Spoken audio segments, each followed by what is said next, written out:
CM ಸಿದ್ದರಾಮಯ್ಯನವರ ತವರು ಜಿಲ್ಲೆಯ ಸುದ್ದಿ. ಸಿಎಂ ತವರು ಜಿಲ್ಲೆಯಲ್ಲಿ ಆಪರೇಷನ್ ಹಸ್ತ ಮುಂದುವರೆದಿದೆ.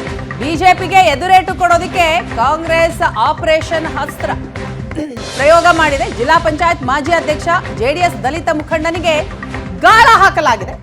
ಇವತ್ತು ಕಾಂಗ್ರೆಸ್ ಸೇರಲಿರುವ ಎಸ್ಎನ್ ಸಿದ್ಧಾರ್ಥ್, ಸಿದ್ದರಾಮಯ್ಯ ನೇತೃತ್ವದಲ್ಲಿ ಕಾಂಗ್ರೆಸ್ ಸೇರಲಿದ್ದಾರೆ ಸಿದ್ಧಾರ್ಥ್. ಮಾಜಿ ಸಂಸದ ಎಸ್ಎಂ ಸಿದ್ದಯ್ಯ ಸಹೋದರನ ಪುತ್ರ ಸಿದ್ಧಾರ್ಥ್ 2018ರಲ್ಲಿ ಟಿ ನರಸೀಪುರದಿಂದ ಜೆಡಿಎಸ್ ಆಕಾಂಕ್ಷಿಯಾಗಿದ್ದರು.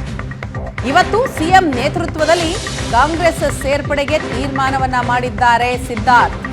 ಆಪರೇಷನ್ ಹಸ್ತ ಬಹಳ ಜೋರಾಗಿ ಮೈಸೂರು ಚಾಮರಾಜನಗರ ಭಾಗದಲ್ಲಿ ಆಗ್ತಾ ಇದೆ. ಹಳೆ ಮೈಸೂರು ಭಾಗದಲ್ಲಿ ದೋಸ್ತಿ ನಾಯಕರಿಗೆ ಕಾಂಗ್ರೆಸ್ ಗಾಳ ಹಾಕ್ತಾ ಇದೆ.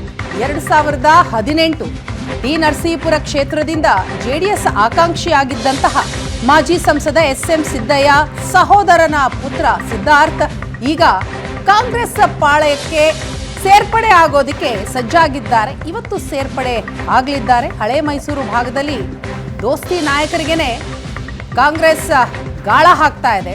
ಈಗಾಗಲೇ ಕಳೆದ ವಾರ ಅಷ್ಟೇ ಸಿಎಂ ಸಿದ್ದರಾಮಯ್ಯ 3-4 ದಿನಗಳ ಕಾಲ ತಮ್ಮ ತವರು ಜಿಲ್ಲೆಯಲ್ಲಿಯೇ ಠಿಕಾಣಿ ಹೂಡಿದ್ರು. ಆಪರೇಷನ್ ಹಸ್ತ ಕೂಡ ಬಹಳ ಜೋರಾಗಿ ನಡೀತು. ಅದರ ಮುಂದುವರಿದ ಭಾಗವಾಗಿ ಇವತ್ತೂ ಕೂಡ ಸಿಎಂ ತವರು ಜಿಲ್ಲೆಯಲ್ಲಿ ಆಪರೇಷನ್ ಹಸ್ತ ಮುಂದುವರಿತಾ ಇದೆ. ಬಿಜೆಪಿಗೆ ಎದುರೇಟು ಕೊಡೋದಕ್ಕೆ ಕಾಂಗ್ರೆಸ್ ಆಪರೇಷನ್ ಅಸ್ತ್ರವನ್ನ ಪ್ರಯೋಗಿಸ್ತಾ ಇದೆ.